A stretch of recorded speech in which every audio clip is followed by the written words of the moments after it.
그러나 내가 가는 길을 그가 아시나니 그가 나를 단련하신 후에는 내가 순금같이 되어 나오리라. 내 발이 그의 걸음을 바로 따랐으며 내가 그의 길을 지켜 치우치지 아니하였고 내가 그의 입술의 명령을 어기지 아니하고 정한 음식보다 그의 입의 말씀을 귀히 여겼도다. 그는 뜻이 일정하시니 누가 능히 돌이키랴. 그의 마음에 하고자 하시는 것이면 그것을 행하시나니 그런즉 내게 작정하신 것을 이루실 것이라. 이런 일이 그에게 많이 있으리라. 아멘. 오늘은 욥기에 있는 말씀을 가지고 일정한 음식보다 더 귀한 보배라고 하는 제목으로 같이 은혜를 나누고자 합니다. 우리의 삶 가운데 귀하게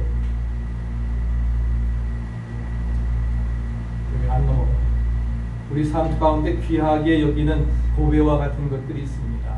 첫째는 뭐니 해도 우리가 건강해야 됩니다. 건강해야 우리가 책임적인 사명을 감당할 수 있기 때문에, 그래서 건강이 보배입니다. 건강을 잃으면 아무것도 못합니다.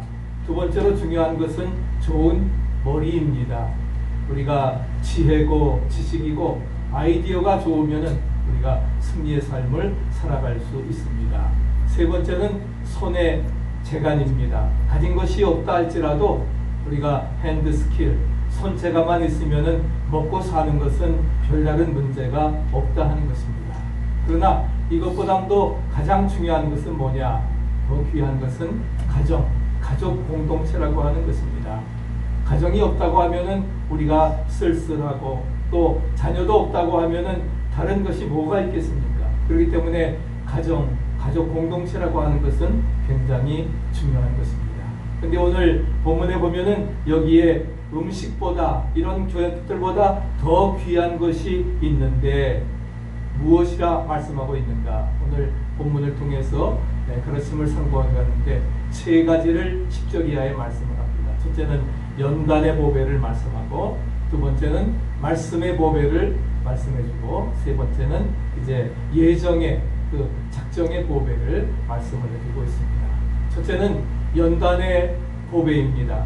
오늘 10절 말씀 보니까 나의 가는 길을 오직 그가 아시나니 그가 나를 단련하신 후에는 내가 정금같이 나오리라. 나를 단련하신 다음에 내가 정금같이 나오신다. 그리고 나의 가는 길을 하나님께서 다 아시고 인도하십니다. 믿으십니까? 네. 그렇기 때문에 우리가 어떤 면에서는 정말 연단이라고 하는 것이 평안함보다 더 귀하다 하는 것입니다. 그 과정은 힘들고 어렵지만 이겨나갈 때에 이것이 우리에게 큰 축복으로 이어질 줄로 믿습니다. 우리 창세기에 보면은 이제 요셉의 이야기가 나옵니다. 요셉의 이야기가 나오는데, 요셉이 이제 그 라헬의 사랑받는 아들로 태어나서 11번째 아들로 태어나서 이제 그 아버지의 사랑을 독차지합니다. 그것이 형들이 싫었어요.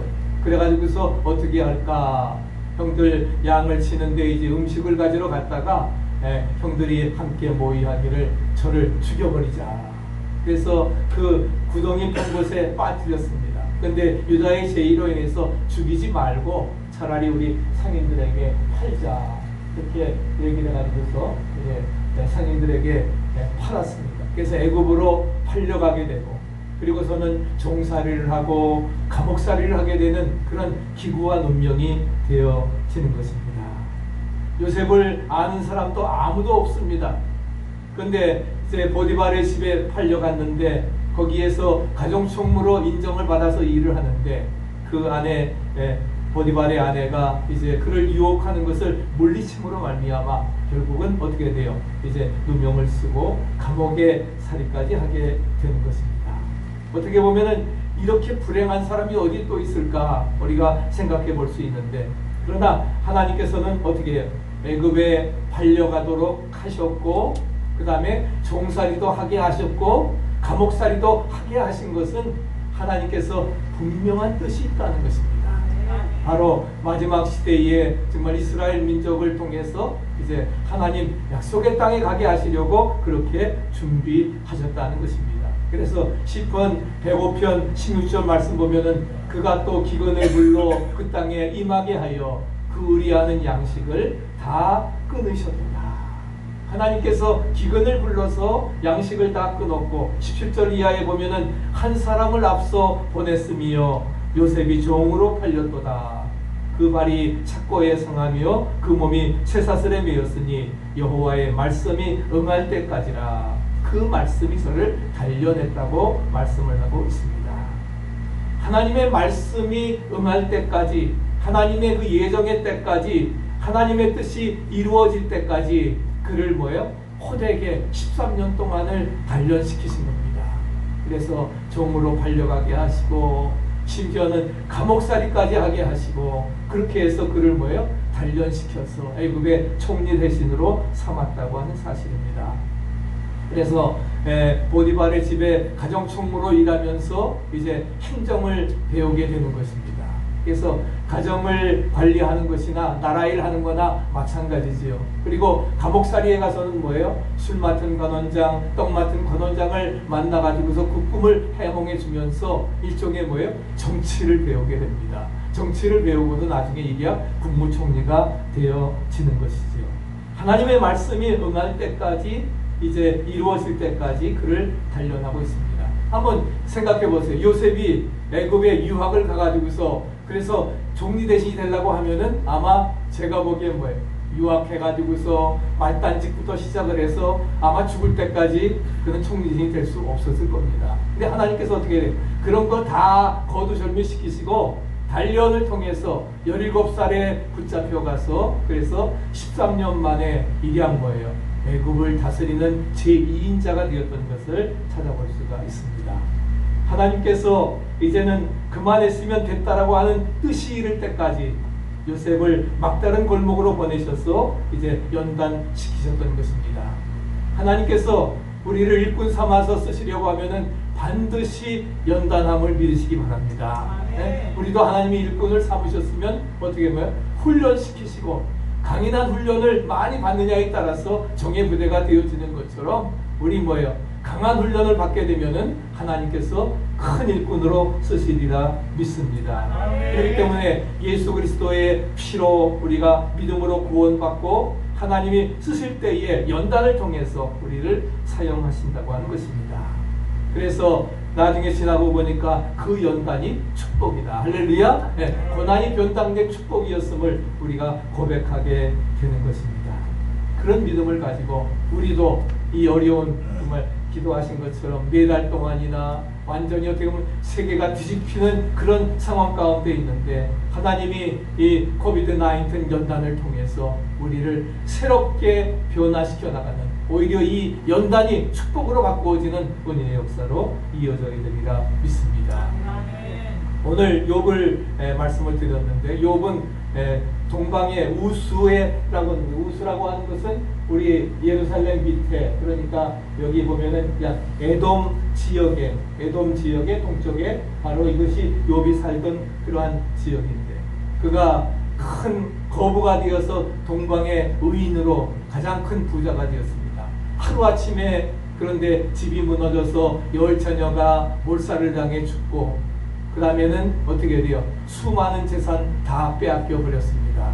심지어는 자기 몸에 하나님께서 그 시험하는 자에게 생명만 건드리지 말고 시험하라고 하니까 어떻게 정말 생명만 죽이지 않았지 완전히 만신창이가 되도록 그렇게 했던 것을 찾아볼 수가 있습니다.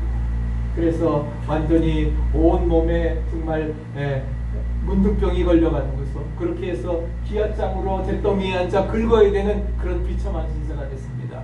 세 친구가 찾아왔습니다. 대만 사람 엘리바스와 수아 사람 빌닷과 그 다음에 나하마 사람 소발이 찾아와서 이야기를 합니다. 위로한다고 왔으면서 그러나 위로하기는 그냥 어떻게 합니까?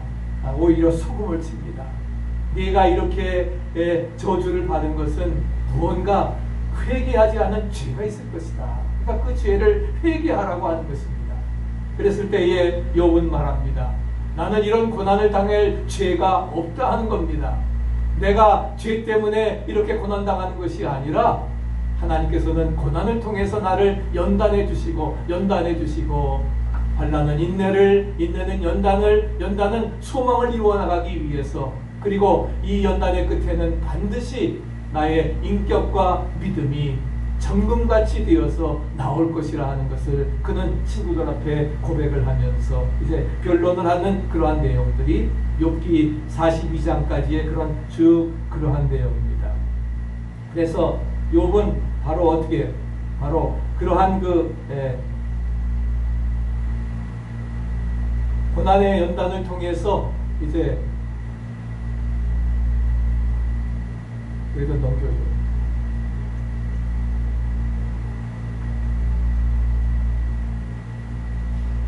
고난을 통해서 정금 같은 사람이 되었고, 정금 같은 인격을 가졌고, 정금 같은 믿음의 사람이 되었던 것입니다. 연단의 과정을 통해서 귀하게 쓰여지는 보배가 됨을 믿으시기 바랍니다. 네? 순금도 그냥 나오는 게 아니잖아요. 네? 잘 재련되어서 가장 높은 온도에 나오는 게 금입니다. 그렇기 때문에 변치 않은 것입니다. 에미 캬미케르라고 하는 사람이 이제 고난의 책이라고 하는 그런 고난을 썼는데, 어떤 사람이 금을 빼는 연금사에게 묻습니다. 이 금이 순금이라고 하는 기준을 어디에다 둡니까? 그랬더니 그 연금사가 말하기를, 순금 덩어리가 나왔을 때에 내 모습이 얼마나 그 금에 잘 비춰지느냐에 따라서 순금의 연도를 측정하게 된다는 것입니다. 내 모습이 얼마나 잘 비춰지는가. 하나님께서 우리를 연단하실 때에 고난을 통해서, 풀무불의 연단을 통해서 믿음의 찌꺼기를, 인간의 더러운 생각의 그러한 그 사고의 찌꺼기들을 다 제거하신 다음에 우리들의 인격과 믿음에 하나님께서 자기의 모습을 얼마나 나타내는지를 보여주신다는 것입니다. 그렇기 때문에 우리의 고난을 통해서 우리가 깨끗하게 정죄되어지고, 그리고서는 우리의 그 삶을 통해서 하나님의 모습이, 정말 나의 품은 또 주의 뜻같이 되어 주의 모습이, 하나님의 모습이 많이 나타날수록 우리는 훌륭한 인격자가 되고 훌륭한 일꾼이 되어짐을 믿으시기 바랍니다. 그럴 때 우리가 성공의 삶을 살아가게 된다는 것이지요. 두 번째는 우리에게 말씀의 보배입니다. 이스라엘 백성들이 이제 가나안 땅에 들어가서 나라를 세우고 그 왕정이 시작될 때에, 그러니까 기원전 1000년 전 얘기입니다. 제일 먼저 왕이 된 사람이 바로 베냐민 지파의 그 사울 왕이었습니다. 그는 겸손했지만, 그러나 그가 왕이 되면서부터는 교만해지고, 그래서 40년 동안을 왕으로 이루어 나가면서, 그러나 하나님께서는 뭐예요? 그를 왕을 세우신 것을 후회하시고, 그래서 그를 폐하시고 대를 이어서 이제 다윗을 세우셨던 것입니다. 그렇게 겸손했던 그런 사람인데 왕이 되니까 교만해졌어. 하나님이 사울을 얼마나 보기 싫어하는지, 내가 왜 사울을 왕으로 세웠던가 후회를 하셨습니다. 하나님이 후회하는 사람 얼마나 불행합니까? 우리도 마찬가지예요. 내가 괜히 자녀로 삼았구나. 하나님께서 내가 괜히 등대교회를 세웠구나 하고 하나님께서 정말 후회하신다고 하면은 내가 구원받은 것이나 내가 또한 사명받은 것들이 다 헛것이라 생각되어집니다. 우리에게 양자의 영을 주셔서 하나님을 아버지라 부르게 하셨는데, 그래서 거룩한 나라요, 택하신 족속이요, 왕같은 제사장이요, 하나님의 소유된 백성으로 우리를 삼아주셨습니다. 그렇습니까? 정말 하나님의 보시기에 후회함이 없도록 내가 너를 잘 택했다, 내가 이만한 믿음 보지 못했다, 정말 주님 앞에 인정받는 삶이 되어지기를 축복합니다. 하나님께서 대한민국을 축복해 주셔서 정말 세계에서 가장 못 사는 6.25 동란 이후에 가장 어려운 나라였지만 정말 유례를 뒤집어 엎고 세계에 정말 10위권 안에 들어가는 그런 경제 대국이 50년 만에 이루어지게 되었습니다. 그런 반세기 만에 이루어진 것은 하나님께서 우리 민족의 눈물의 기도를 들으시고 회개의 기도를 들으시고 주신 응답인 줄로 믿습니다. 이제 그 소리가 온전히 이루어 나가야 되는데 문재인 정부로 인해서 점점 우리가 정말 사회주의, 공산주의화 되어져가는 그런 현실을 볼 때에 하나님께서 우리나라를 어떻게 보실까? 미국이어서 선교사를 두째로 많이 표현하는데 정말 우리 제사장 민족이 되어야 될 텐데 그런 가운데서 정말 우리 대한민국 하나님께서 정말 하나님이 택하심을 후회하시지 않도록 우리가 회개하고 기도하면서 우리는 미국 땅에 와서 살지만 우리가 정말 민국의 국민의 일원으로서 우리는 온전히 주신 하나님 앞에 정말 믿음의 존귀한 삶을 살아가야 되리라 믿습니다. 그런 어려운 가운데서도 그러나 이스라엘에 희망이 있었습니다. 바로 그것은 바로 다윗이었습니다. 내가 이새의 아들 다윗을 만나니 내 마음에 합한 사람이라. 내가 그를 통하여 나의 뜻을 이루리라. 할렐루야. 내 마음에 합한 사람, 하나님 마음에 합한 사람 되시기를 축복합니다. 후회하는 사람이 아니라 정말 내 마음에 합한 사람이라고 하는, 하나님이 샅샅이 살피던 중에 마음 드는 사람, 바로 다윗을 만나게 되었습니다. 그리고 다윗은 정말 하나님의 말씀에 대한 믿음의 자세를 가지고 삶의 자세가 철저하게 하나님 마음에 들었기 때문에 골리앗도 믿음으로 물리칠 수 있게 되었고, 하나님이 그렇게 연단을 통해서 저를 가장 위대한 왕으로 삼아주셨던 것을 찾아볼 수가 있습니다. 그래서 시편 19편 우리 19절 이하의 말씀 보면은 여호와를 경외하는 도는 정결하여 영혼까지 이르고 여호와의 규례는 확실하여 다 의로우니 곧 많은 정금보다 사모할 것이고 꿀과 송이꿀보다 더 달달하고 이렇게 말씀을 하고 있습니다. 다윗에게는 금덩어리가 관심이 아니었습니다. 우리는 뭔가 금덩어리에 관심이 많지요. 그런데 금덩어리가 관심이 아니라 무엇이요? 하나님의 말씀이, 믿습니까? 하나님의 말씀, 스크립처, 바로 레마의 하나님의 말씀이 관심이었던 것입니다. 그래서 하나님께서 이스라엘 중에 정말 하나님 마음에 맞는 사람을 찾으니, 하나님 말씀에 합한 사람을 찾으니 다윗이 거기에서 선택되었던 것입니다. 그래서 우리도 정말 하나님의 말씀을 귀하게 여길 때에, 그럴 때에 우리도 소망이 있음을 믿으시기 바랍니다. 비록 생활이 어렵다고 해서 금덩어리에 관심 갖지 마세요. 누가 주시는 겁니다. 하나님이 주시는 겁니다.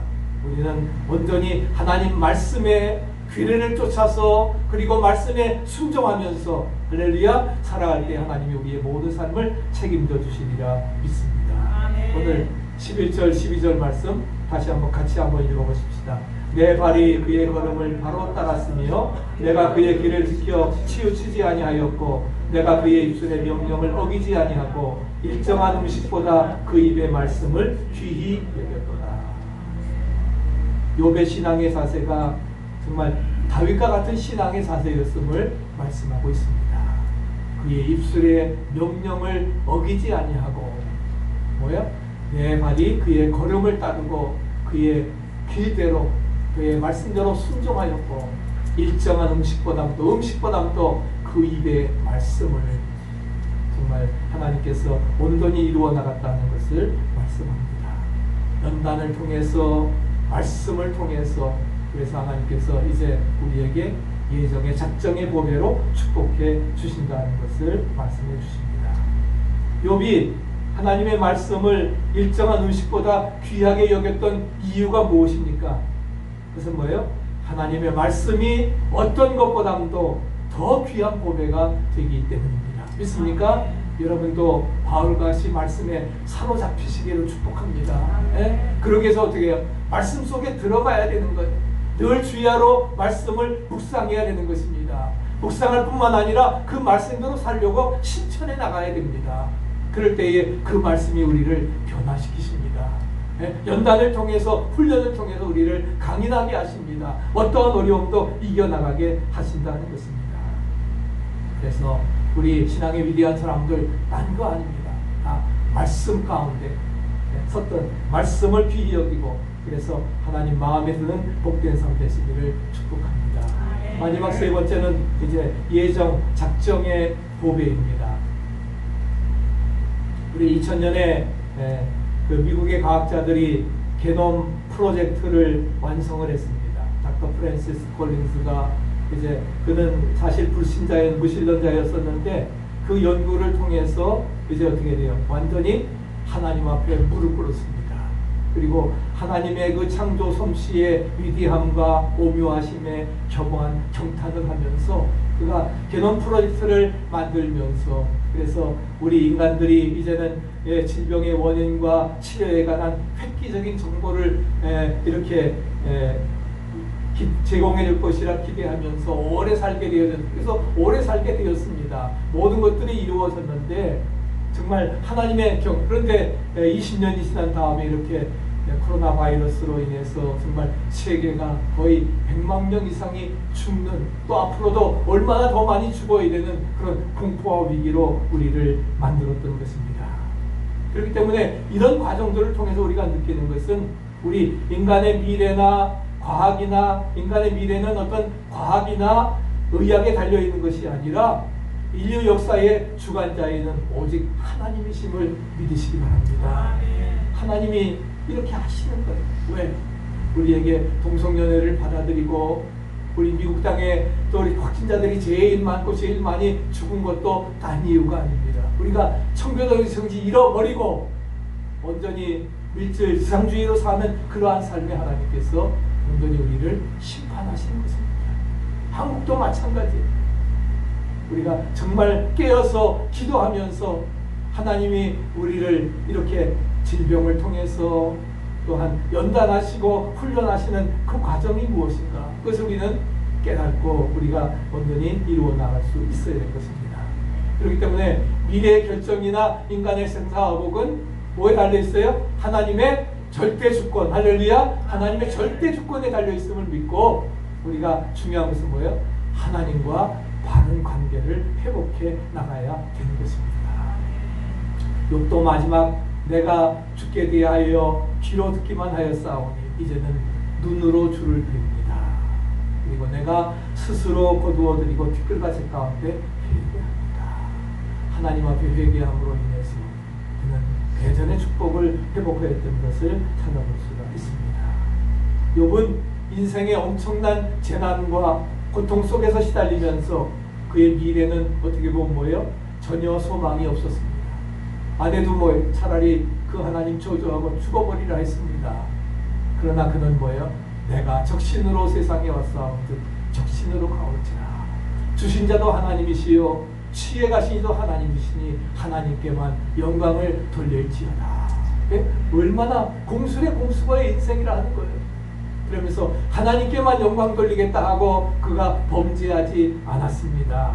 그랬을 때 하나님께서 온전히 뭐예요? 그를 인도하셨습니다. 그러면서 그는 고백합니다. 나의 가는 길을 그분은 아십니다. 당신이 공격받을 때 하나님은 방어해 주신다 하는 겁니다. God defends you when you are offended. 우리가 하나님께서는 우리가 공격을 받는다 할지라도 악한 마귀의 공격 속에서 우리를 친히 보호하시고 인도해 주시리라 믿습니다. 그렇기 때문에 나의 가는 길을 하나님이 아시고 다 인도하신다는 겁니다. 믿습니까? 이것이 바로 욥의 수준 높은 신앙관입니다. 우리도 이 세상 생활한다고 하면 그런 정도의 믿음을 가져야 되리라 믿습니다. 그래서 모든 사람에게 인정받는, 역시 예수 믿는 사람은 다르구나, 할렐루야, 그런 우리가 인정받는 삶이 되어져야 되리라 믿습니다. 그렇기 때문에 하나님께서는 온전히 모든 것 우리를 이끌어 주시리라 믿습니다. 그래서 그가 나의 가는 길을 그분 아시고 나를 단련하신 다음에는 내가 천국으로 나오게 되리라 말씀을 해주고 있는 것입니다. 그래서 14절 말씀에 뭐라고 말씀하십니까? 그러니 내게 작정하신 것을 이루실 것이라. 그 일이 그에게 많이 있느니라. 하나님은 나를 위해 세우신 계획은 반드시 이루어 주심을 믿으시기 바랍니다. 우리 돌아가셨지만 빌리 그리암 목사님, 정말 우리 한국을 복음화시키고 우리 영적인 지도자로서 위대한 역사를 이루어 나갔습니다. 목사님은 탁월한 그 예언적 설교자로서 이 시대의 미래에 대해서 많은 설교를 해오시는데 기자가 물었습니다. 목사님 자신의 미래에 관해서는 얼마나 알고 계십니까? 그랬더니 빌리그레암 목사님이 이렇게 말씀하셨습니다. 나는 내 인생의 미래에 대해서는 아무것도 모릅니다. 그러나 누가 나와 함께 하고 계시는지 분명히 내가 알고 있습니다. 내 미래는 알 수 없지만 임마누엘 하나님이 나와 함께 하시고 나의 삶을 인도하시고 나는 다만 하나님의 도구가 되어져서 하나님께 쓰임받을 때에 하나님이 부족하지만 나를 통해서 위대한 역사 이루실 줄로 믿습니다. 아멘. 그런 믿음 가지고 살아가는 것입니다. 그래서 로마서 8장 30절을 인용을 합니다. 하나님께서 나를 예정하시고 때가 되매 부르시고 부르신 다음에 의롭다 하시고 의롭다 하신 다음에 주님의 영광에 참여하는 영화를 얻게 하셨습니다. 우리가 하나님께서 우리를 예정하셨습니다. 그래서 하나님이 우리를 예정하셔서 우리를 택해 주시고 그리고 justification 우리를 믿음으로 의롭다 칭의 그리고 sanctification 성화의 과정을 통해서 glorification 우리를 영화의 단계로 우리에게 이루어 나가시리라 믿습니다. 네, 그러한 믿음을 가지고 하나님이 나를 불러주셨으니 내가 부르심에 합당한 삶을 통해서 영광 돌리리라. 그런 믿음을 가지고 우리가 살아가야 됩니다. 믿습니다. 하나님께서는 나 같은 미천한 존재에게도 하나님이 크신 뜻을 주셨다고 하는 그 예정이 얼마나 큰 복입니까? 믿으십니까? 내가 70억의 인류 중에 70억 분의 1이 아니라 내가 너를 지명하여 불렀나니 너는 내 것이라. You are mine. 정말 70억을 대표하는 대표성의 존재로서 나같이 미천한 존재에게도 하나님이 크신 뜻을 주셨다 하는 거예요. 그 예정이 이 어려운 시대를 살아가는 우리에게 얼마나 큰 보배인가. 그래서 나를 통한 하나님의 뜻이 이루어지는 그날까지 우리가 정진하고 나아갈 때에 우리에게는 승리와 성공의 역사가 이루어지리라 믿습니다. 그래서 그런 믿음을 가지고 하나님 우리의 미래에 대해서 하나님은 분명히 우리에게 이렇게 보장해 주십니다. I will remember and I will reward any act of your goodness. 나는 너의 신실함을 기억할 것이고 그리고 너의 신실함을 내가 분명하게 보상해줄 것이다. 믿습니까? 우리가 주 앞에 신실한 삶을 살아갈 때 오늘 부른 찬송처럼 괴로울 때 주님의 얼굴 바라보고 주님께 모든 것 맡기고 믿음으로 말씀 안에 그 말씀을 귀히 여기고 순종해 나갈 때 하나님은 우리의 모든 삶을 축복해 주시리라 믿습니다. 결론으로 믿는 사람들에게는 세 가지 보배가 있습니다. 영광이 우리에게 보배입니다. 두 번째는 하나님의 말씀이 우리에게 귀한 보배입니다. 왜? 우리의 말씀이 신앙과 행위의 유일한 법칙이기 때문에 나를 향한 하나님의 작정, 예정이 귀한 보배였습니다. 우리를 통해서 하나님 위대한 역사 이루시리라 믿습니다. 이제 미천하지만 내가 자신을 온전히 비우고 주님이 정말 귀한 보배가 되어서 주님의 그 역사를 온전히 하반기에 이루게 승리의 삶 되시기를 축복합니다.